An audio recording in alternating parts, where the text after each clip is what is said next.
kredit union itu akan seperti apa. Itu satu. Lalu yang kedua, mohon diurai kembali tentang falsafah akar kurma. Ya, mengenai yang pertama, itu koperasi kredit dimulai tahun 1970-an ketika masa liberal. Ya, atau saya boleh sebut neoliberal lagi waktu itu yang Pak Soeharto sedang rame-ramenya membuat proyek percontohan BUD KUD, Pak. Itu tahun 70-an.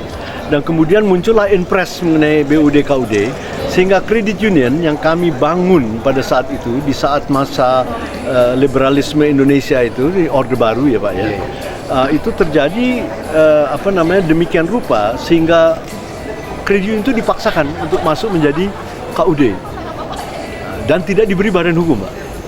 Itu merupakan tantangan yang paling berat bagi kami karena pendidikan sudah jalan, kemudian pertumbuhan sudah terjadi, namun karena sistem kecamatan di dalam BUD KUD itu mengharuskan setiap koperasi kredit yang ada di kecamatan yang sama masuk di dalam BUD KUD, itu membuat masalah yang cukup banyak. Untunglah pada saat itu kami mempunyai Dewan Penyantun, Pak. Dewan Penyantun kami itu terdiri dari Pak Margono Joyohadikusumo, ya toh, salah satu pendiri utamanya. Kemudian ada lagi Pak Mokhtar Lubis waktu itu. Kemudian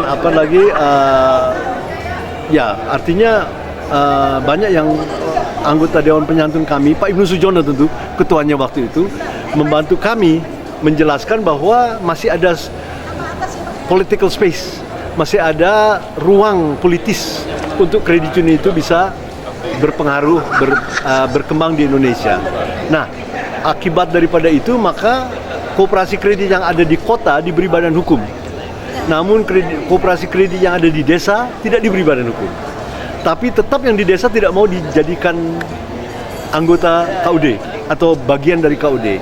Sehingga mereka terus tumbuh berkembang sampai pada tahun 1998 ketika akhirnya Pak Adi Sasono selaku Menteri Koperasi ditemui oleh tokoh-tokoh koperasi kredit, ya dikasih badan hukum sekarang karena sudah iklim reformasi sudah jalan. Nah, saat itulah diberi badan hukum dan tentunya koperasi kredit tumbuh berkembang. Itu tantangan pertama. Tantangan pertama. Tantangan kedua adalah kredit union ke depan kondisi sekarang, Pak.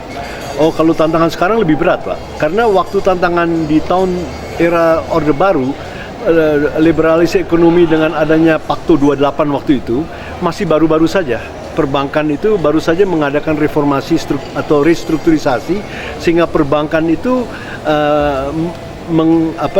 membangun struktur BPR waktu itu yang dengan 5M bisa membangun BPR gitu. Nah, itu sudah tantangan yang paling awal untuk kredit di samping menghindari lintah darat untuk bisa berkecamuk lah di dalam gerakan kreditnya itu. Nah, setelah itu maka kreditnya mau tidak mau harus juga merestrukturisasi, yaitu memperkuat tatanan ekonominya, bukan hanya tatanan sosialnya, supaya bisa bersaing terhadap BPR dan bersaing terhadap lembaga-lembaga keuangan yang mulai bermunculan karena adanya liberalisasi itu.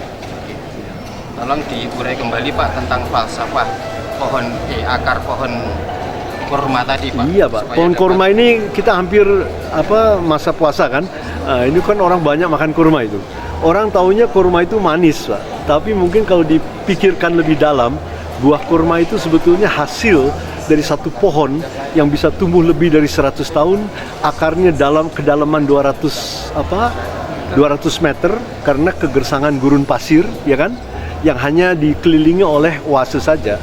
Nah, pohon kurma ini adalah pohon yang saya anggap sangat berkelanjutan sebagai satu tanaman yang luar biasa begitu. Dan buah kurmanya pun manis, ya kan? Sehingga kalau saya analogikan itu dengan koperasi kredit ya sama. Kita harus berakar pada anggotanya seperti halnya pohon kurma berakar pada di tanah gurun pasir itu, karena anggotanya miskin kan, gurun pasir juga gersang begitu, Pak.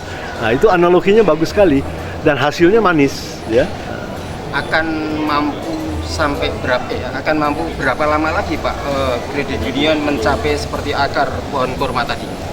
Kalau sekarang kan usianya sudah lebih dari 150 tahun Pak. Ternyata di Jerman yang mulai Raiffeisen kecil-kecil sekarang sudah menjadi yang dinamakan Raiffeisen Kasse atau semacam bank Deutsche Kasse yang besar sekali itu, menjadi bank besar sekali di Jerman, masih hidup. Rabobank kan merupakan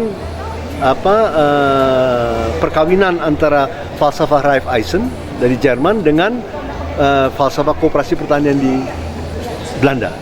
Rabobank kan besar sekali itu, sampai sekarang sudah hidup begitu besar. Ya. Untuk di Indonesia? Untuk di Indonesia ya mudah-mudahan seperti yang Ketua Inkopdit harapkan, anggota bisa berkembang menjadi 10 juta, ya kan? Nah, oleh karena itu tidak bisa hanya dengan mengharapkan menjadi 10 juta, karena itu teknologi harus diperkuat agar supaya ada interaksi antar masyarakat untuk mengembangkan manfaat-manfaat sosial, ekonomi dan budaya daripada koperasi kredit ini, sehingga masyarakat itu melihat bahwa koperasi kredit satu-satunya katakanlah sarana lembaga keuangan resmi yang bisa berjalan terus dan seperti pohon kurma juga berakar di masyarakat dan akhirnya bisa berkelanjutan.